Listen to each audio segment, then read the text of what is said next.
So I guess we'll just start with, like, what were your general thoughts on the game, maybe even last few minutes, what was going through your head? What was going through your head those last few minutes? Of course, just trying to finish out the game, try to come out with a win. And we didn't get the result we wanted, but I felt like we stayed together. We played really hard. We might have missed some plays here or there, but overall, I thought we played well, played a good game. Yeah, you shot 10 for 19, and you had 23 points. How do you feel about your performance, kind of leading the team, especially in scoring? I really don't feel a way about it. Really just want to win the game. Whatever I could do to help us win. So if that's scoring 20 or scoring 0, really doesn't matter to me. Just focus on trying to get the win.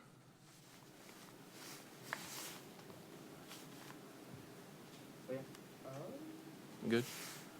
What did you think about your defensive performance today? Maybe as a team and even individually, kind of what were your thoughts on how you guys looked on the defensive end? I think we really showed up defensively today. They're a great offensive team, and we held them under 60, so I think that shows that we played a good defensive game. Everybody was locked in, but it started a couple of days before, locked in on scout, locked in on what they do, so I thought we really showed up today defensively. How do you feel your team is gelling now a few games into the season, especially against a BU team that's been together for a really long time in its current state? I think you can see that we're really coming together. The record might not show that, but, everybody in the locker room, we all see what's coming and what's gelling right now. So I think we're all happy where we're at. I mean, of course we don't like our record, but we like where our team is at right now. Yeah.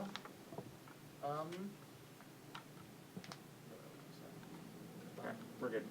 Thanks, JB. Appreciate y'all.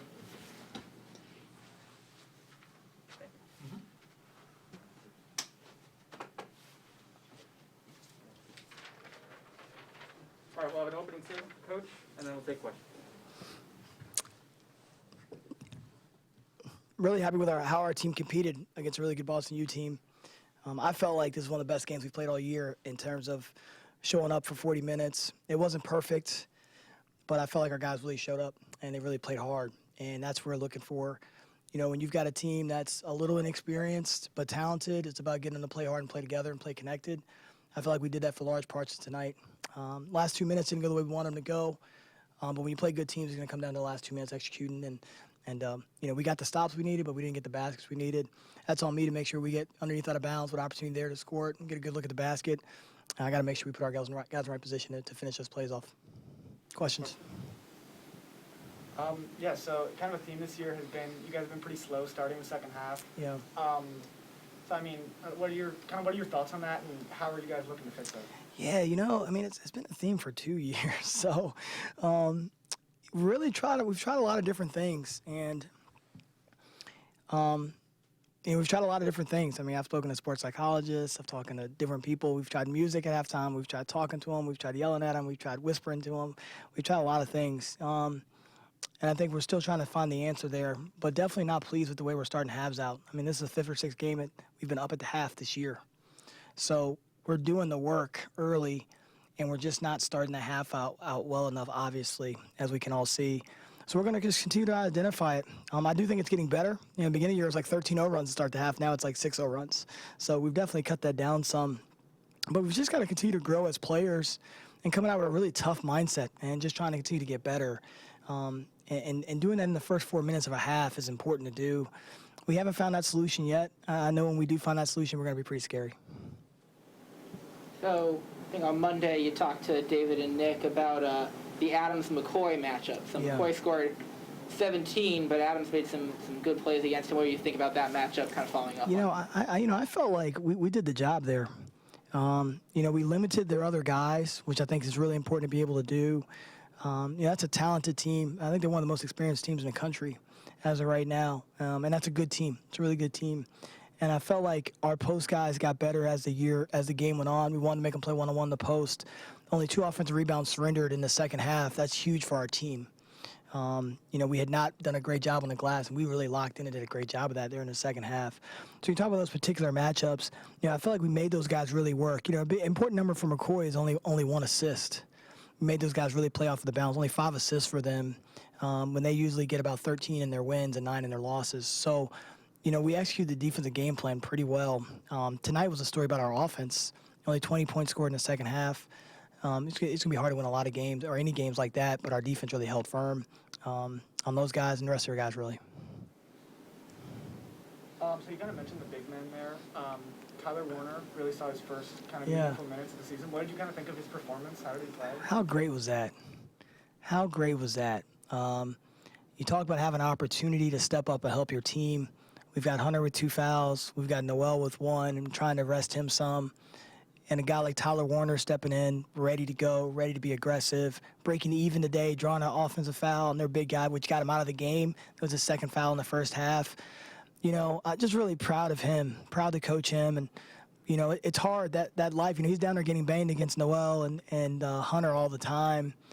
So to watch him step in there and have success really uplifted our team. He's always been a team-first guy. He's always been a tough guy for us. So we really weren't concerned about putting him in. We felt like it was a great matchup for him. Just thrilled that he was able to step in there. And again, that's signs that our team is growing because guys are ready to go and they're ready to help their team out, and the team responded to his play.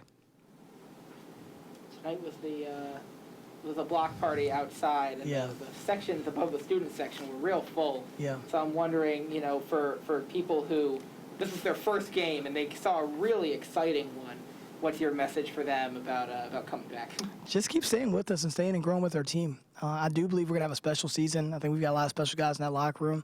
We're trying to figure it out right now. We're finding our way. We're kind of jigging through the mud right now.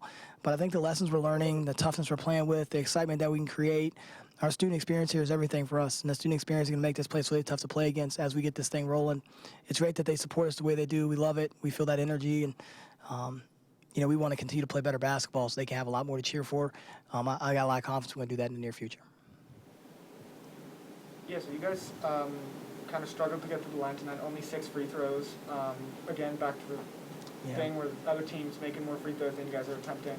How are you guys working on that? What are you guys looking to do? I said the same thing. I said the same thing after the game.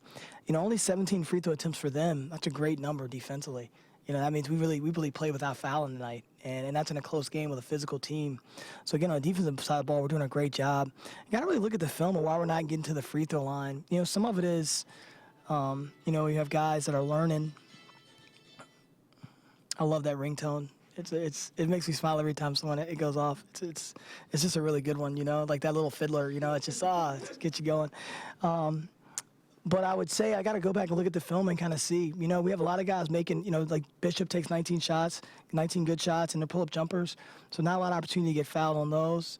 So I just got to look at it and kind of see where we are. We have a lot of guys that are crafty around the rim. And sometimes it's not about being crafty. It's about putting a quality look in there or playing off of 2 feet. So we just got to look at it. They're a good team. They don't foul a ton. So, they also do a good job of there. And I think sometimes the quickness of our guys, we get around so quick that there's not really a foul there. I didn't feel like the game was officiated poorly. I thought the game was officiated well. We just didn't get there tonight. And for whatever reason. So I just got to keep taking a look at it and kind of figure it out. It could be something with Noel Brown not getting as many touches. Only 2 attempts for him. Only 1 attempt for Hunter. So, that's where you can get some. But, we got a lot of 2-point opportunities in there with only 19 3-point opportunities. So, got to sit down and look at it. But curious at that number 2. But I thought the game was officiated really well. We just didn't get to the free throw line. I think that happens sometimes. One more if you have it.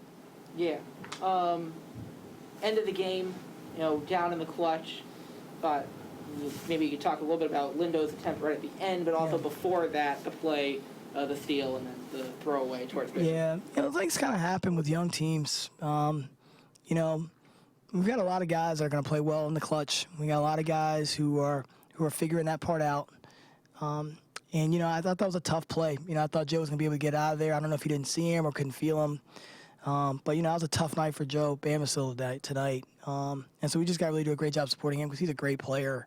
And so we just got to continue to help him grow. He's still a guy within the first 12 games, 15 games of his career. So he's got a lot of good basketball ahead of him. If we were looking at him like he was a freshman, I think we'd be looking at it a little bit differently. I definitely feel like he'll have a chance to get there. And you get to the end there, we have a lot of options, especially for 2s, because we have Ricky, who's a good 2-point player. Joe Bamsile's a good one. Brendan Adams has a high 2-point percentage, and obviously James Bishop has a good 2-point percentage. And pleased with our ability to execute. I feel like we probably could have got the ball a little bit closer to the rim. I think Ricky probably had a dunk on that. We probably threw it a little bit early. but I felt like we executed really well on down the stretch there. I mean, I thought Brayon Freeman play to drive the ball to the front of the rim, stop on 2 feet, throw the ball back to Joe was a great play for a young player. He could have taken a bad one right there. He sat down, made the right play, generated another great look. And then for us to earn the jump ball there, I mean, that's a tremendous job by our team. And again, a lot of good looks there and opportunities to win it. Just didn't fall our way today, but I'm pleased with us putting ourselves in position for those opportunities. And, you know, again, I feel like pretty soon we're gonna be kicking the door in pretty good. All right. Thank you. everybody. Thanks. Thank you.